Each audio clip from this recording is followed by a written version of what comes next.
bruit de pas de l'obscurité.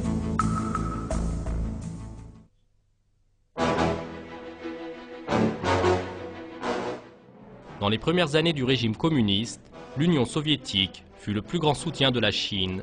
Staline, le dictateur de Moscou, à la main ensanglantée, considérait Mao comme un allié ainsi qu'un ami personnel.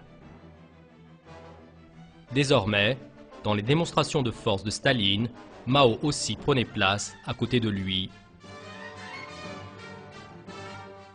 La première collaboration sanglante des deux dictateurs communistes s'est réalisée en Corée en 1950, seulement une année après la révolution de Mao.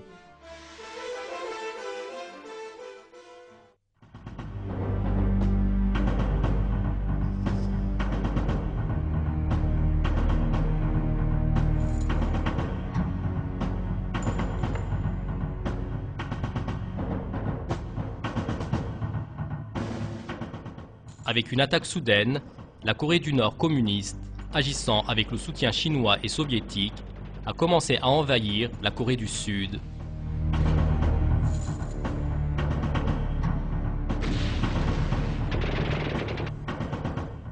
La guerre, qui s'est équilibrée avec la contre-intervention des Nations Unies, a duré 3 ans et elle a coûté la vie à exactement plus de 3 millions de personnes.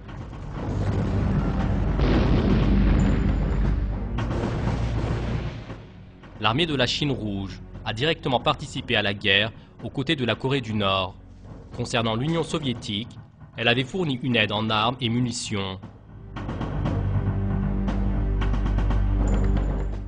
Quant aux unités turques héroïques ayant rejoint les rangs des Nations Unies, elles ont donné plus de 700 martyrs dans la guerre de Corée.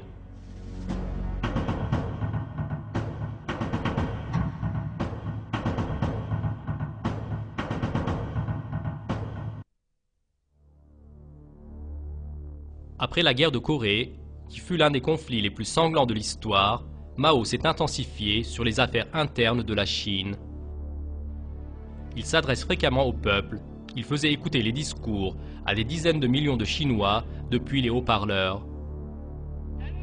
Dans ses discours, il promet l'industrialisation, le développement.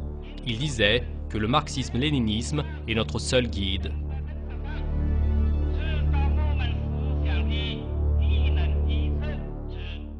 Tout comme son camarade Staline, Mao aussi voulait poursuivre un programme de collectivisation cruelle. En tant que premier travail, il a mis la main sur toute la propriété privée. Dans les films de propagande, on décrivait soi-disant à quel point cette pratique apportait du bonheur au peuple chinois. Les hommes d'affaires, dont on avait mis la main sur leurs biens, faisaient des démonstrations de joie affectées. Quant aux femmes, elles étaient montrées dans des scènes avec des simulacres de bonheur.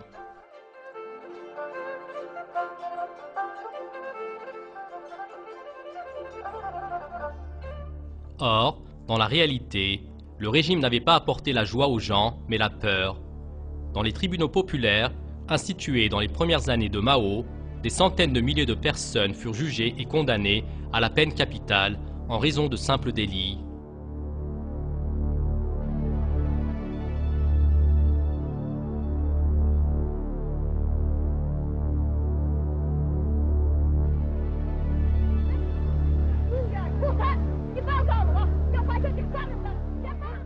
Seulement, la vraie catastrophe allait commencer avec le grand bond en avant de Mao.